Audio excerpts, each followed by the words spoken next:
Hi, I'm Rosie. Hi, Rosie. Hi, I'm Rosie! Hi, Rosie. Alright, I'm going to read you something that I wrote. This one's a bit different because I found an email from my mum many years ago where I was telling her about a dream, so I just thought I would read it out.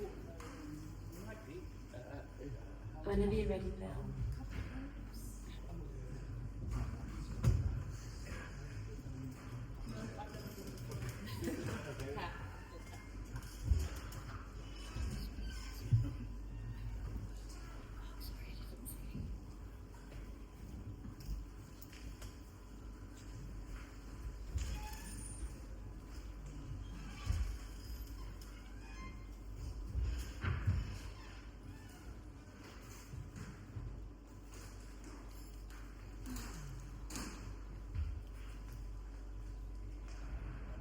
Lost my phone.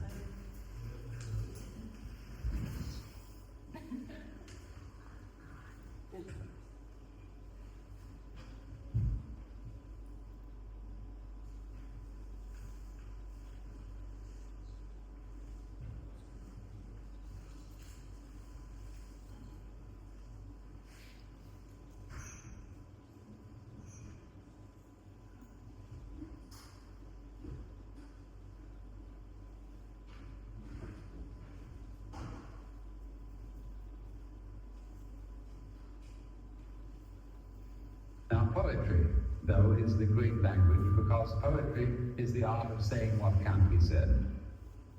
Every poet knows this. We're trying to describe the indescribable, and every poet also knows that nothing is describable. Whether you take some sort of ineffable mystical experience at one extreme, or whether you take an ordinary rusty nail at the other, nothing is really describable.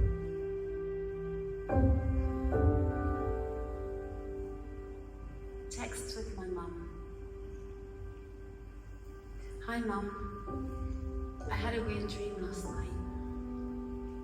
See what you make of this. I'm away for the weekend with my friends. We have Katie's body with us. Katie is alive. She is moving and making baby noises. She looks quite happy. Her soul is intact. She is not in any pain. Her body deteriorates at the normal rate. I feed her, and she needs a nappy change. I realize I have never done one before. My girlfriends help me. Katie says, I'm okay, Mummy, are you? The girls don't hear that. We go for a drive. I am holding her in my arms in the back seat.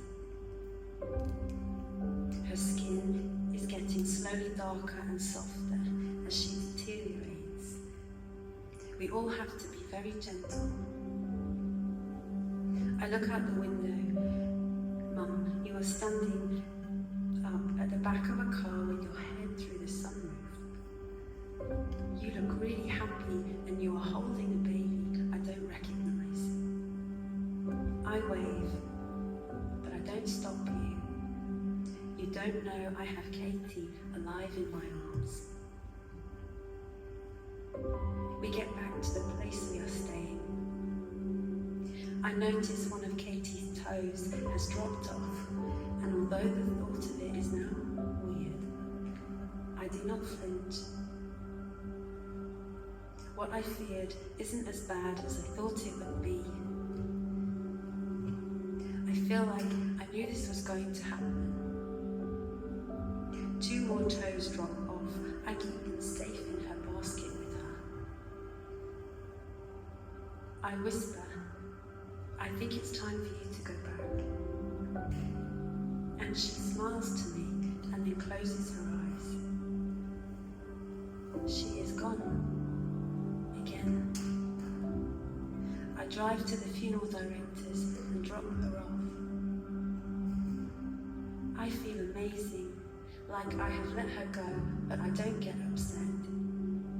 I am emotional, but accepting. Then, in my dream, I wake up. The time is 6:56.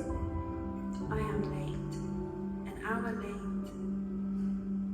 I rush, getting upset about the fact I was supposed to start early. And then I wake up. It is 5:56, and I am on time. I don't remember about my dream until I get in the shower. I cry in the shower, not sobbing, just weeping. I feel so much better. I have known her a little. What do you think, Mum? Mum replies, Rosie, this is a fantastic dream. A very positive thing. I'm so glad. And we will talk later. I text my mum. It is my brother's birthday. She says, it's amazing. I say, he didn't know how far he'd make it, Mama. I remind her that Granny once asked that her funeral be not too maudlin and that we should celebrate. She says, yes, but she may have been protecting herself from her own sadness when she said that. She tells me, I know my sadness leads to acceptance. I'm going to let it do its job. I praise her for her feelings.